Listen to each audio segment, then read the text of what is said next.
आगामी मुंबई महापालिका निवडणुकीच्या अनुषंगाने मुंबई काँग्रेस रस्त्यावर उतरणार आहे। राहुल गांधींच्या भारत जोडो यात्रेप्रमाणे मुंबई जोडो यात्रा काढली जाणार आहे।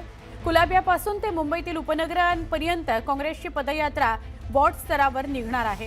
काँग्रेस अध्यक्ष मल्लिकार्जुन खरगे, प्रभारी रमेश चेन्नीथला, प्रदेशाध्यक्ष हर्षवर्धन सपकाळ आणि वर्षा गायकवाड यांच्या नेतृत्वाखाली ही पदयात्रा निघेल।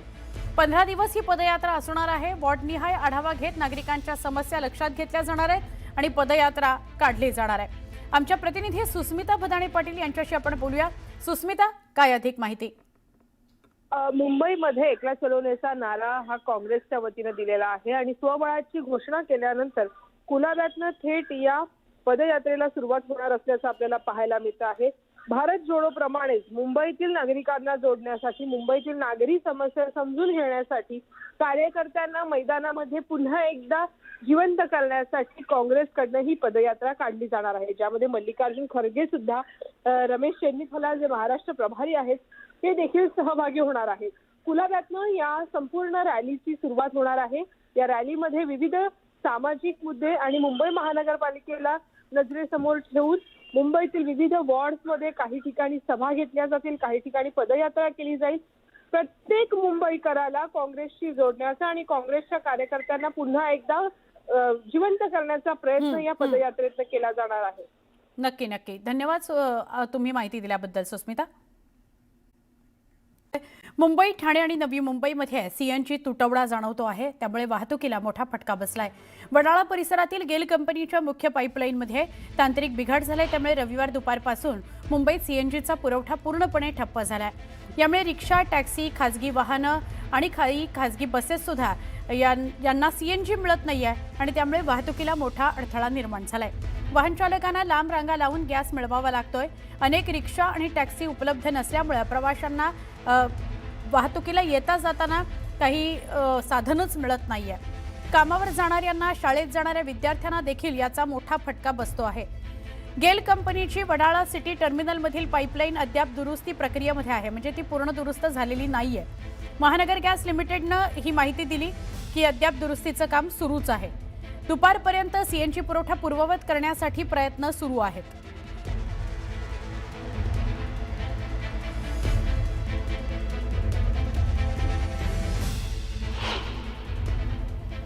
ही 4 दृश्य आम्ही एका वेळेला तुम्हाला दाखवतोय। दादर, माटुंगा, गोरेगाव आणि ठाण्यामधली जे सीएनजीवर चालणाऱ्या रिक्षा आहेत, टॅक्सीज आहेत किंवा ओला उबर सारख्या वाहनं असतील, या सगळ्या सेवा बाधित झालेल्या आहेत कारण सीएनजीच मिळत नाहीये। शनिवार रात्रीपासून तुटवडा जाणवायला लागला। रविवार दुपारनंतर तर पूर्णपणे सीएनजी मिळणं ठप्प झालं, त्यामुळे गाड्या अशा अनेकांनी थांबवून ठेवलेल्या आहेत, लावून ठेवलेल्या आहेत किंवा रांगा लावलेल्या आहेत सीएनजी मिळावं म्हणून, नाहीतर मग पेट्रोलवर गाड्या चालतायत। आरसीएफ कंपाऊंडमधील मुख्य गॅस पाईपलाईनमध्ये बिघाड झालाय, त्यामुळे वडाळामध्ये असलेल्या महानगर गॅसच्या सिटी गेट स्टेशनचा गॅस पुरवठा प्रभावित झालाय। मुंबईतील माटुंगा सर्कल परिसरात सीएनजी भरण्याकरता टॅक्सी चालकांनी मोठी रांग लावलेली बघायला मिळते। जवळपास 2 ते 3 किलोमीटरची लांब रांग आहे। या टॅक्सी चालकांशी संवाद साधला आमचे प्रतिनिधी स्नेहा जाधव यांनी। सीएनजीचा मुख्य पाईपलाईनमध्ये बिघाड झाल्यामुळे संपूर्ण मुंबई तसं नवी मुंबई, ठाणेमध्ये देखील सीएनजीचा तुटवडा मोठ्या प्रमाणावर भासत आहे। यामुळेच वाहन चालकांचे मात्र हाल होत आहेत। मी आता आहे माटुंगा सर्कल या परिसरामध्ये। या परिसरात जर आपण पाहिलं तर टॅक्सीधारक मोठ्या प्रमाणावर इथे उपस्थित आहेत। त्यांनी कालपासूनच ही जी लाईन लावलेली आहे, जवळपास 2 ते 2.5 किलोमीटर इतकी मोठी अशी ही लाईन आपल्याला पाहायला मिळते। टॅक्सी चालकांची व्यथा काय आहे, कधीपासून ते इथे या लाईनमध्ये उभे आहेत, हे त्यांच्याकडूनच आपण जाणून घेणार आहोत। सीएनजीवरचे हा परिणाम झालेला आहे, कधीपासून या लाईनमध्ये आहात, काय व्यथा आहे तुमची? हे बघा, आम्ही म्हणजे कित्येक जे इथं टॅक्सी ड्रायव्हर आहेत आता सध्या, ते कालच्या सकाळपासून इथं लाईन लावलेली आहे। ह्या महानगरनं काय लावलेलं आहे, ज्यावेळेस जे ह्या लोकांना भाव वाढवायचा आहे त्यावेळेस हे नाटकं करायची काय गरज आहे? काय व्यथा आहे नेमकी, किती वेळ झालाय लाईनमध्ये? आम्हाला इथे 30 तास झाले, संडेपासून आम्ही लाईनमध्ये आहे। आणि गॅसचं काय आहे की ते बोलतो की 10 वाजता चालू करणार आहे, 4 वाजता चालू करणार आहे, आता तो चालू नाही केला आहे। आता पण सकाळी बोलून गेला आहे की 4 तास थांबा, ते फोन येणार आहे. आणि ते आता फोन केला त्या ऑपरेटरला, ऑपरेटर काय बोलतो की आता महानगरवालेही बंद करून ठेवलं आहे. आता बघा रात्री चालू करणार आहे की कधी चालू करणार, की आम्हाला 30 तास झाला आम्ही घरी सोडून इथे बसलो आहे. आम्हाला काय उपयोग नाही, काहीच नाही, काय फॅसिलिटीज नाही, काय. आता किती दिवस करायचं. 30 घंटा हो गया, कम से कम 30 घंटे इधर हो गया हम लोग को. अभी तक कब निकलेगा कभी नहीं, अभी आएगा 1 घंटे के बाद चालू होएगा, 2 घंटे के बाद होएगा, कोई जवाब नहीं देता है.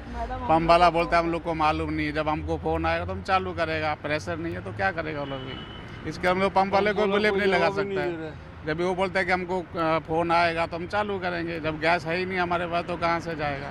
इसी के हम लोग कुछ बोला नहीं, खड़े हैं तो खड़े हैं. एकंदरीत आपण जर पाहिलं तर रविवार दुपारपासून हा जो CNGच्या मुख्य पाईपलाईनमध्ये जो तांत्रिक बिघाड झालेला आहे त्याचाच हा परिणाम संपूर्ण मुंबई, नवी मुंबई, ठाण्यामध्ये पाहायला मिळतंय. टॅक्सी चालक जे आहेत ते संतापलेले पाहायला मिळतात. व्हिडिओ जर्नलिस्ट उमेश गोविलकरसह स्नेहा जाधव, न्यूज 18 लोकमत, मुंबई. मुंबईमध्ये गेल्या 2 दिवसांपासून CNG पुरवठा होतच नाहीये किंवा कमी प्रमाणात होत आहे. त्याचं कारण म्हणजे मेन पाईपलाईनमध्ये एका व्यक्तीकडून होल केला गेला आणि त्यामुळे ही समस्या निर्माण झाली आहे. मात्र येत्या 2 तासात सेवा पूर्ववत होण्याची शक्यता व्यक्त होते. प्रॉब्लम आ गई थी क्योंकि RCF से 3.5 किलोमीटर की हमारी एक पाइपलाइन जा रही है जो कि मेन फीड पॉइंट है हमारे गैस सप्लाई के लिए. लगभग 2 मिलियन गैस, जो कि 50% ऑफ सारी गैस की रिक्वायरमेंट की वहाँ से हमारे को फीड होती है. उस जगह पे अनफॉर्चुनेटली एक थर्ड पार्टी डैमेज हो गया, जिसकी वजह से उस पाइप के सेक्शन को रोकना पड़ा. जो पाइपलाइन डैमेज हुई थी गेल की, वो रिपेयर करने का काम पूरी गति से चालू है और वो रिपेयर हो चुकी है. तो अभी 2-3 घंटे के अंदर सिचुएशन नॉर्मल होने की संभावना है.